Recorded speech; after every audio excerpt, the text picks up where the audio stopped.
Hi, okay. So today I want to talk about my back to basics diet that I'm going to be doing and that I actually started 2 days ago.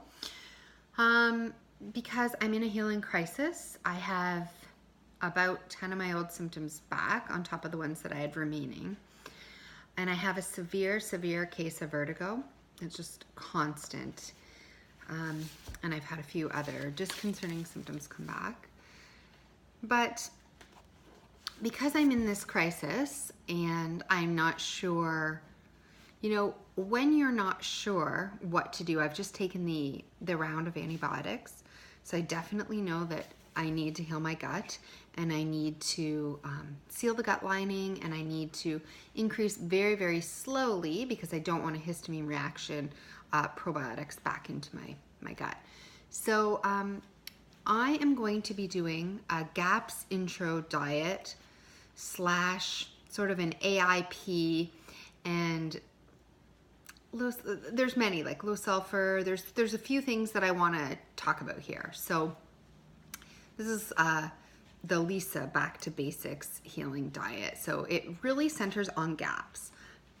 So if you don't have the Gut and Psychology Syndrome book by Natasha McCampbell McBride, then you should definitely get it because it's an amazing book and she's an amazing woman. So definitely check her out. Okay, so the first stage of the diet, if you don't have the book, is basically you want to be having a lot of stocks. So there is a difference. You don't want to be having bone broth here where you take all the bones and you simmer them in water and stuff for 24 to 48 hours because that is going to have high glutamate and it's going to definitely increase your histamine response and your glutamate response. So that's not super great at this point. So you definitely want to be having meat stocks. So what are the difference? You take a whole chicken, you take a cut of a beef or part of it like a shoulder, a lamb or a leg or whatever with the bone in it and a bunch of meat. So it could be a whole chicken if it's a small chicken. It could be like a shoulder blade of something. It could be oxtail. It could be just a cut with some bones, with some gelatinous tissues, just different parts of so you're getting bone, you're getting meat, you're getting the gelatinous tissues and the soft tissues and the cartilage and all that kind of stuff. And you're basically taking that piece of meat, whatever it is, put it in a pot, a big pot on your stove or in your Instant Pot or in a slow cooker, and you want to be cooking this meat until it's done for a couple of hours to get everything out. So if it's on the stove at a boil, you want to cook it for a couple of hours, 2 to 3 hours but we're not getting that long boil that we would with just the bones, okay? If it's in your Instant Pot, you can go ahead and put that on for like 60 minutes. Get everything. So basically the broth should not be like a brown or a really rich yellow the way you do when you make bone broth. It's more like a light, it's like a golden yellowy or a golden kind of color. And that is what you want for all the base of the whole thing. And this is just going to be really great for healing and sealing the gut lining. So what you're going to do is you're going to go ahead every day or every week and you're going to prepare the meat stock that you have, and then you're going to put all of the broth in a couple glass Tupperware containers. Just fill them up, whatever you have, however you want to do it. Big ones, small ones, whatever, put it all in a Tupperware. Then take all the meat and the bones and take all the meat off it and the gelatinous tissue and the soft tissues and all that, everything you're going to take off. That's super important and healthy to eat because that's going to build your stomach lining. And you're going to put this in some different Tupperwares, okay? Glass Tupperwares, whatever. You're going to save all that meat and the gelatinous tissues, and then you can just throw away the bones after you're done, keeping everything that you can. Okay, so you have these two separate things. So during the day, you want to be just drinking and sipping on a lot of the broth. Okay, so you probably want, aside from your breakfast, lunch, and dinner, you probably want at least 2 plain bowls of broth or mugs. I put them in a mug of broth, okay? And then the other meals is on the intro diet is you're going to take the broth, you're going to add the meat back from your other Tupperware in some of the gelatinous fatty tissues. You're going to boil that up on the stove or warm that up on the stove. And then you are going to add cooked vegetables. So on the GAPS diet, they're a little bit more lenient with all the vegetables. It's not a low carb diet. It's not a keto diet. It's not a low sulfur diet or an AIP diet or anything. So basically all the vegetables go as long as they're cooked to a mushy consistency. So this is where it differs in my version. So in my version, I think that we want to be getting a list of our AIP vegetables, things that are safe on the AIP diet, and you can just click that up and take a look if you're concerned about it as to which ones. We definitely are staying away from a few things on that AIP list as well though, okay? We're definitely staying away from, these are the things I want you to stay away from. Oh, dogs, no, the snow plow is coming. I'm just gonna grab my dog quickly, hang on.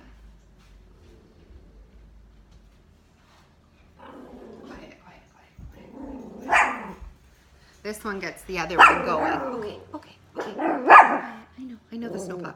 Okay, so the vegetable or the things that we want to. Okay, I know what's there. The things that we definitely want to. Oh dear, this isn't going good for the video. Oh dear. Okay, so someone is coming to the door now. So hang on, I'm just gonna take this in the other room because this is super annoying.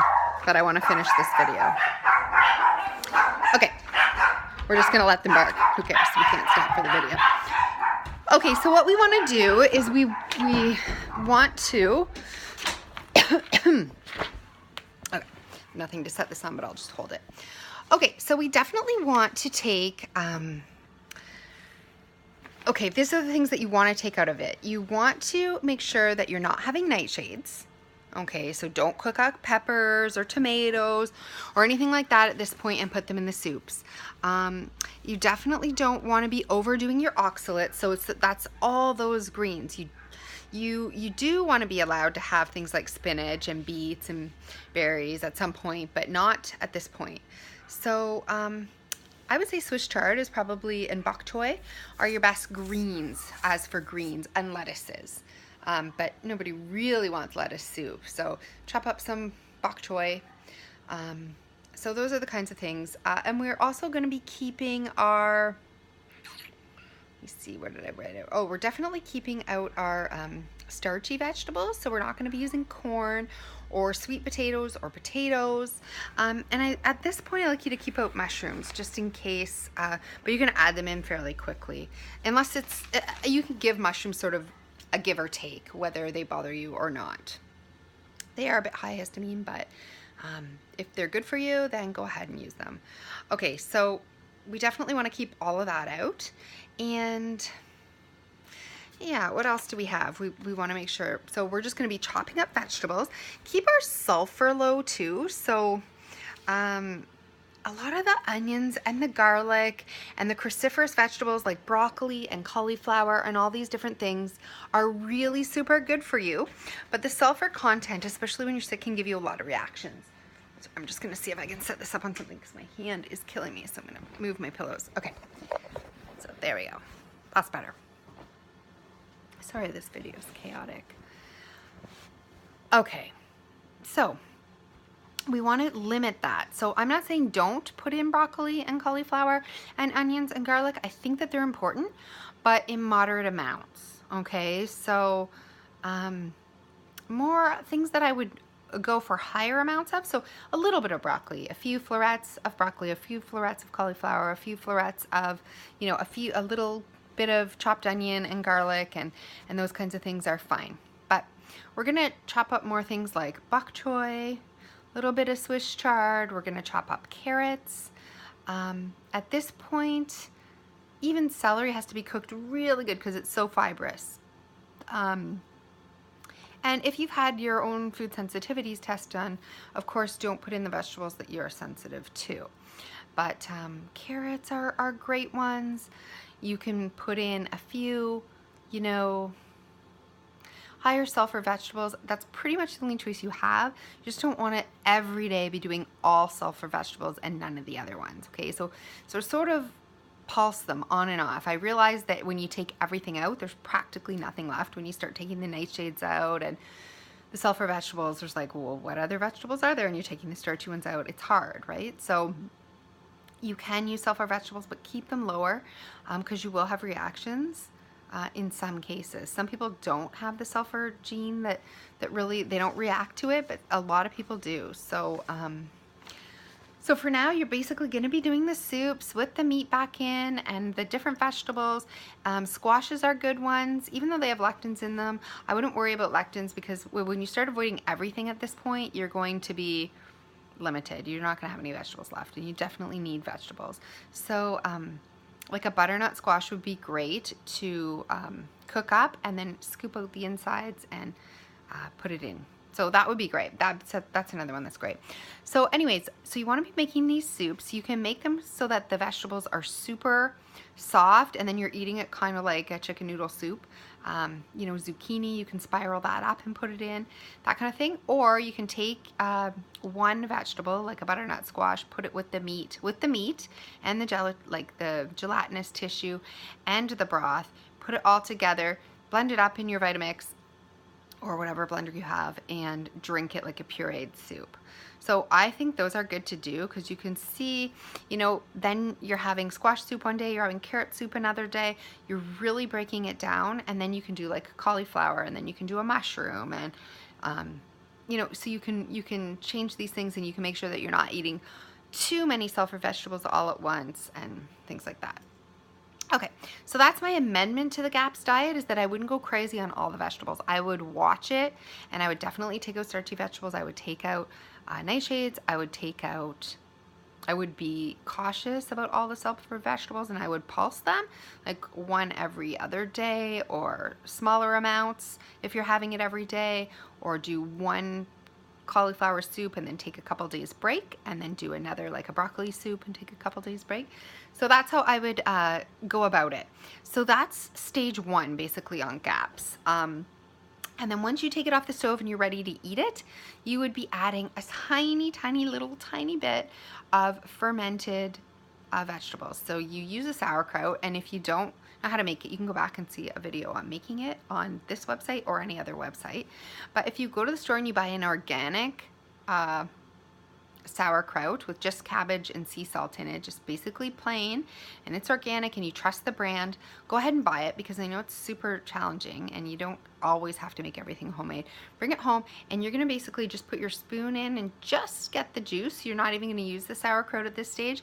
You don't even want a full tablespoon, maybe just, or a teaspoon. You just want like a quarter of a teaspoon to start for the first week, and then you're going up to like a half a teaspoon, and then a full teaspoon, and then a tablespoon, right? So you're very slowly over weeks getting up to about 3 or 4 tablespoons. And then at that point, when you can successfully handle all that, because like I said, that can flare up a huge reaction in your body, then you're going to be able to start adding a little bit of the actual sauerkraut. But for this point, it's just the juice, and it's a small amount to start. In the second stage of GAPS, and I put this in my first stage, so I would go ahead and do this now. I wouldn't wait till the second stage. You should take an egg yolk, not the white, but the yolk. And I know this is kind of controversial because there's a lot of sensitivities to eggs, and it's one of the highest, you know, food sensitivities around, eggs. But a lot of people are more sensitive to the whites than they are the yolks. So if you get a separator and you make sure that you're carefully separating it, even though I have, for instance, myself, I have food sensitivities to eggs. It shows up on all my food sensitivity panels as very high. But I still think it's very important at this stage that you're getting the choline and the high fat content from the egg. It's just a super nutritious, super dense food. So I take the yolk, only one a day or one every other day, and I separate it, and then when the soup is ready and I've added in that tiny little bit of the juice, I go ahead and add the egg yolk in and then just stir it up quickly. So it just becomes a nice kind of creamy color, the soup, and then go ahead and eat it. So it's raw that you're adding into the warm soup. So after that, they start to say, like GAP starts to say that, you know, when you're still you're in the intro diet, but you start to get out of stage 1 and 2, and you start to get into stage 3 and 4, and you're able at this point to make these pancakes that she has with 3 ingredients. It's usually like a nut butter, eggs, and a what is it, like a butternut squash, and you make these pancakes out of it. The exact recipe, let me see if I have it in the book so I can tell you exactly what it is.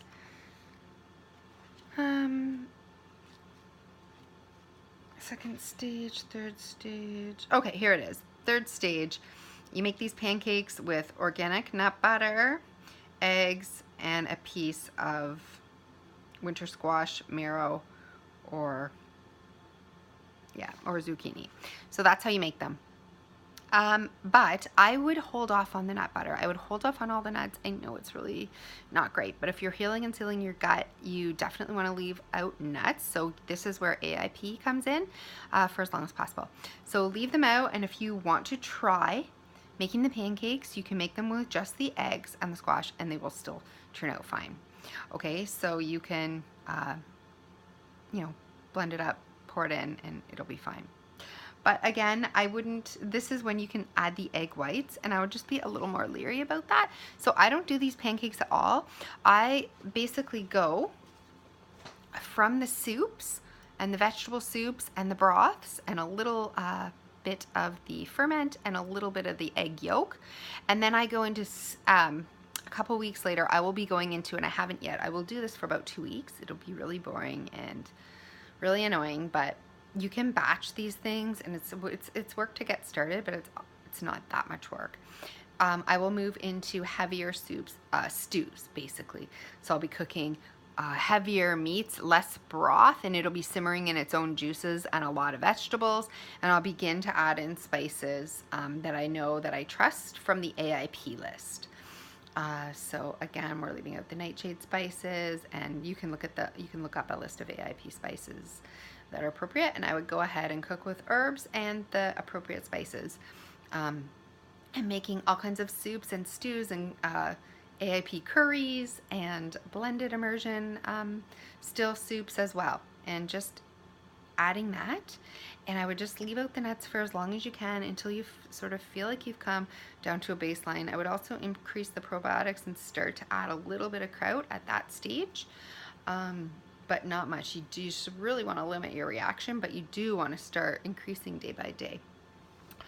So at that point, in the GAPS diet, after you move on to about stage, I don't know what stage it is, like 5 or 6, you're still in the introductory stage, she starts to allow cold pressed juices. So carrot she starts with, I think, and then you go into other vegetable juices. But I allow these earlier. So as I'm doing the broth and just the soup, I'll extend that stage 1 that she has for weeks, 2-3 weeks if I can, even a month I'll do that.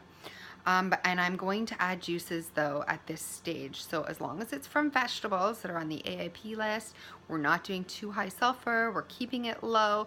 So really, celery and carrots are really great choices.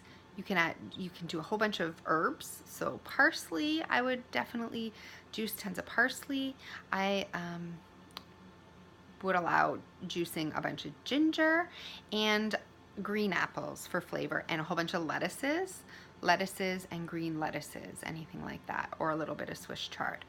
And that's what I would juice as often as you want to be drinking in between your soup meals with your broth and your juices. So unless you've got Crohn's or colitis or anything like that, I would go ahead with the fruit juices, because I think it's really important, especially since we're limiting more vegetables than they do on the original GAPS diet, that you need to get more infusion of vegetables. So because we're limiting the amount that we have in the soups, because she loads her soups with lots and all the different vegetables, we need to be getting it. So this is where sort of the juices and the Gerson and all that therapy comes in. I would probably be doing 3 fresh pressed juices a day.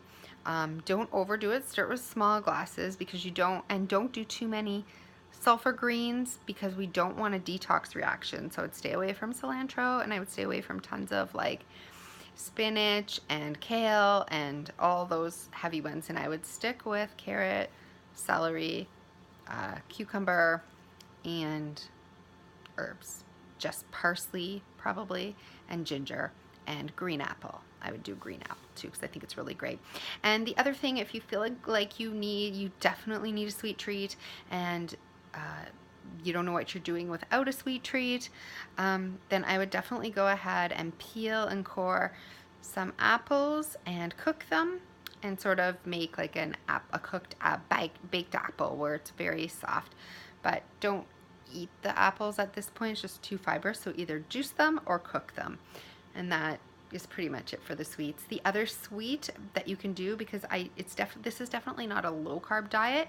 When you're in crisis, you need carbs and you need fat and you need protein. So we're not limiting any of the three. We want our body back in balance, and taking one of those out, one of any of those three, is going to drive us more out of balance. Okay, so we want to be having all three. And the other thing that I would allow at this point is get Manuka honey and be taking a few tablespoons a day. If you need them for sweet treats, just a pick-me-up, or you're feeling your energy super low and dipping. I don't think that Manuka honey will feed candida. It really hasn't been shown to feed candida in studies, and it's super antibacterial, and it's also it's really high quality, and it's got some probiotics in it. So I would go ahead with a couple tablespoons of honey a day. Keep it to a minimum, but that's what I would do. So just the cooked apples, the juiced apples, and the Manuka honey for the high, sugar kind of sweet fix that you're going for, or just an increase of energy if you're feeling low.